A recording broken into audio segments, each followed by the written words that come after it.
Everyone, I am Priyanshu and I scored 661 in NEET 2024. सो आज की इस वीडियो में हम बात करने वाले हैं कि फ़िज़िक्स में हम 160 प्लस कैसे स्कोर कर सकते हैं। ठीक है, तो फिज़िक्स के लिए तो सबसे पहले आपको क्लासेस लगानी पड़ेंगी यार। लाइक आप ऑफलाइन कोचिंग में हो या कहीं ऑनलाइन क्लासेस ले रखी हैं, कहीं भी हो, आपको फ़िज़िक्स में क्लासेस करनी बिल्कुल कंपलसरी है और क्लासेस के साथ उस क्लास के नोट्स भी बनाना बहुत ज़रूरी है। ठीक है, क्योंकि आप उसी क्लास नोट्स को बार बार पढ़ोगे।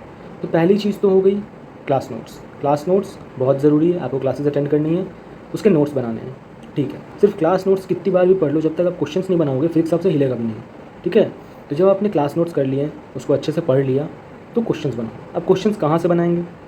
सबसे पहले प्रीवियस ईयर क्वेश्चंस बहुत ज़रूरी है, क्योंकि कॉन्सेप्ट्स वही रहेंगे, क्वेश्चंस बदलेंगे, क्वेश्चंस के पैटर्न बदलेंगे, थोड़ा बहुत डाटा में चेंज आएगा, बट कॉन्सेप्ट्स वही रहेंगे जो आप प्रीवियस ईयर क्वेश्चंस में पूछे जा चुके हैं।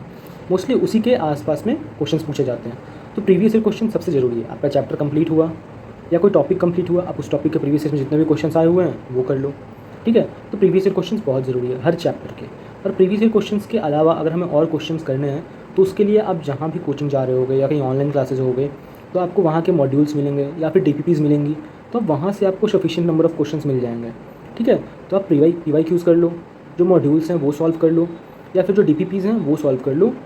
PYQs most important. Okay, like जब आपने क्लास नोट्स कर लिए हैं, PYQs कर ली, मॉड्यूल के क्वेश्चंस लगा लिए या DPP लगा ली, तो आप क्या करो ना, लाइक उस चैप्टर का शॉर्ट नोट्स बना लो।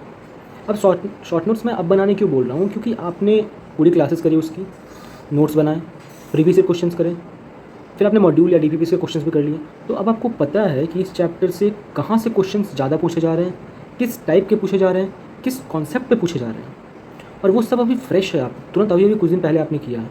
तो आप अभी अगर शॉर्ट नोट्स बनाओगे तो आपको पता होगा कि उस शॉर्ट नोट्स में लिखना क्या है, कहाँ से क्वेश्चंस आ रहे हैं, क्या इंपॉर्टेंट है, क्या इंपॉर्टेंट नहीं है।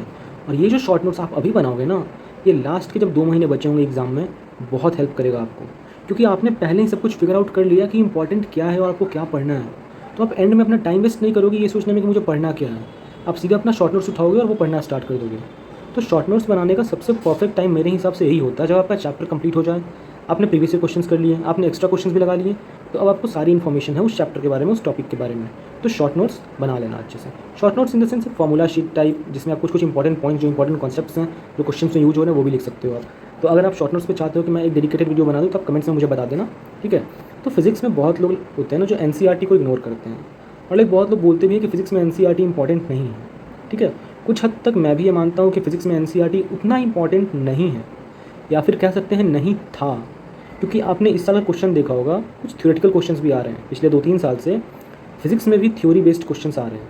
अब थ्योरी बेस्ड क्वेश्चंस के लिए आप NCERT ही रेफर करोगे, आपको NCERT में जाना पड़ेगा। ठीक है, लेकिन फिजिक्स में आपको NCERT लाइन बाय लाइन नहीं पढ़नी है। मैं पहले बता दे रहा हूँ, आपको NCERT लाइन बाय लाइन नहीं पढ़नी है। जैसे हम लोग बायो में पढ़ते हैं ना, उस तरह से NCERT नहीं पढ़नी है, क्योंकि फिजिक्स में फिर वैसे कुछ समझ नहीं आएगा। तो फिजिक्स में NCERT कैसे पढ़नी है, अब ध्यान से सुन लो। NCERT जब आप फिजिक्स का खोलोगे, तो आपको हर NCERT के चैप्टर के एंड में 2 बॉक्सेस मिलेंगे, एक समरी एंड एक पॉइंट्स टू पॉन्डर। ठीक है, समरी में आपके जो भी बेसिक कॉन्सेप्ट्स होते हैं चैप्टर के, जो भी फॉर्मूलेज यूज़ होते हैं या कुछ छोटे छोटे कॉन्सेप्ट्स जो होते हैं, वो समरी में कवर होते हैं। फिर उसके जस्ट बगल में एक और बॉक्स होता है पॉइंट्स टू पॉन्डर। उसमें क्या होता है कि लाइक जो भी उस चैप्टर से आप मिसकॉन्सेप्शन बिल्ड कर सकते थे, वहाँ उसको क्लैरिफाई किया गया है। तो पॉइंट्स टू पॉन्डर वाला बॉक्स जो है ना, वो मुझे लगता है कि काफ़ी ज़्यादा इंपॉर्टेंट है और आपको कर ही लेना चाहिए, क्योंकि अगर एग्जामिनर कुछ ट्रिकी क्वेश्चन पूछता है जहाँ वो आपको फंसाने का ट्राई करे, तो वो पॉइंट्स टू पॉन्डर वाले बॉक्स से बहुत ज़्यादा चांस है कि कुछ ना कुछ ट्रिकी क्वेश्चन्स आ जाएंगे। ठीक है, तो ये 2 चीज़ आप NCERT में कर ही लो। आराम से आप समरी पढ़ लो और पॉइंट्स टू पॉन्डर पढ़ लो, हो सके तो उसको थोड़ा नोट भी कर लो, याद हो जाएगा आपको। बट उतना इंपॉर्टेंट नहीं, बस आप उसको पढ़ लो एक बार, वो आपके माइंड में होना चाहिए। और एक चीज़ और मैं बोलूँगा कि NCERT में काफ़ी सारे सॉल्व एग्जाम्पल्स दिए रहते हैं चैप्टर के बीच बीच में, आप उसको भी सॉल्व कर लो। एक बहुत बार ऐसा देखा गया है कि वो सॉल्व एग्जाम्पल वाला क्वेश्चन ही डायरेक्ट उठ के एग्जाम में आ गया, डाटा चेंज था या थोड़ा बहुत इधर उधर क्वेश्चन था, बट कॉन्सेप्ट सेम लगते हैं उसमें। तो इस तरह से आप सॉल्व एग्जाम्पल्स भी अगर एक बार कर लोगे, तो आप फ़ायदे में ही रहोगे, उससे कोई लॉस नहीं होने वाला आपका। ठीक है, अब इसके बाद है कि आप ये सारे कॉन्सेप्ट्स जो आपने पढ़े हैं, जो भी शॉर्ट नोट्स बनाए, जो भी NCERT पढ़ा, ये सब आपको एंड तक याद भी तो रहना चाहिए। तो इसके लिए एक छोटा सा सजेशन मैं दूंगा, एक छोटा सा सजेशन, मतलब आप अगर वीक के एक दिन 1 घंटा फिजिक्स के रिवीजन को दे देना, तो आप बहुत फ़ायदे में रहेंगे। लाइक जो आपने शॉर्ट नोट्स बनाए, आप बस ऐसा रखो कि वीक में किसी भी एक दिन मैं उन सारे शॉर्ट नोट्स को फिर से पढ़ लूँगा। जो भी चैप्टर्स मेरे कंप्लीट हो गए हैं, मैं उन चैप्टर्स के शॉर्ट नोट्स को पढ़ लूँगा।